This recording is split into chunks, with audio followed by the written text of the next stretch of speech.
Los misterios del Templo de Salomón. Cuánta literatura, cuánto se ha hablado, ¿verdad?, de este hombre, del Templo de Salomón y de su propio reinado. Pero, ¿verdaderamente existió el Templo de Salomón y su rey o no hay ningún escrito, no hay ninguna manifestación escrita que diga o que abogue sobre el respecto? Bien, quien sabe mucho al respecto, valga la redundancia, es nuestro siguiente invitado, don José María Albaigués, autor del libro Los misterios del Templo de Salomón, de la editorial de Becky. José María, muy buenas noches. Buenas noches. Bienvenido, José María. Gracias. Pero inicialmente tú escribes sobre el Templo de Salomón y entiendo yo que haces mención no solamente al templo, sino al propio rey. ¿Existió el rey? Existen fuertes dudas sobre esto y de hecho hasta hace 4 días había muchos arqueólogos e historiadores se inclinaban a pensar que simplemente fue un invento, como tantos otros personajes, ¿no? Como Josué, como Moisés, como David.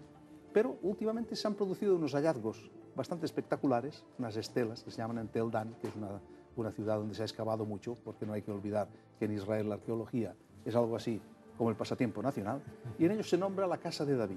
Bueno, si existió David, pues es posible que existiera Salomón. No solamente posible, sino probable. Eso sí, Salomón no sería el gran rey sabio, rico y demás que nos pintan en la historia sagrada, sino poco más que un alcalde de un pueblecito. ¿Y se hubiera llamado Salomón o se llamaba de otra manera? No, Salomón. En definitiva, Salomón es un nombre muy adecuado, Shalem, paz, en hebreo, y por tanto hay muchos que se llaman o Salomón, o Salem, o Sala, que en definitiva son variantes del mismo nombre. O sea, que aunque no aparezca en el Antiguo Testamento nada del Templo de Salomón en sí, podemos decir que podría llegar a existir o que existió y que incluso Israel dice actualmente que cuando se cree el tercer Templo de Salomón, pues Israel surgirá un poquito de sus cenizas, ¿no? Sí, bueno, pero esto es una opinión de algunos, ¿no? En realidad, para edificar el tercer templo de Salomón habría que hacerlo sobre la gran explanada del templo donde ahora se haya edificado la cúpula de la roca, que es un lugar tan sagrado para los musulmanes como pueda ser la Basílica de San Pedro para los cristianos. Entonces, para ello habría que tirarlo, y esto equivaldría a que a nosotros nos tiraran la Basílica de San Pedro. Claro. Entonces, digamos que Israel ha renunciado a esto y considera, muy astutamente yo creo, pues que en realidad el tercer templo consiste en la edificación del nuevo Estado de Israel, que se ha hecho con tantas penas y trabajos y que sobrevive en medio de grandes guerras. Estamos hablando de simbología, entonces. Eso es. José María, en tu libro, ¿qué vamos a encontrar? Los misterios del Templo de Salomón. ¿Quién nos descubres? Bueno, en mi libro doy una pasada histórica sobre el templo, el porqué de su existencia, porque en definitiva pues, el templo es una aproximación a Dios y cada cual lo concibe a su manera. No olvidemos que la originalidad del pueblo judío está en que esas fuerzas naturales que otros pueblos concentraban en símbolos o en dioses concretos, pues él lo concentraron en una inteligencia superior para la cual no existía representación. Para los judíos era inmoral, estaba prohibido representar en imágenes a Dios. Entonces, el templo tenía que obedecer a otra geometría y a otro simbolismo. El templo estaba vacío, solo había allí unos determinados símbolos, como el arca de la alianza, la famosa menora, el candelabro de los 7 brazos, y a partir de aquí, pues, se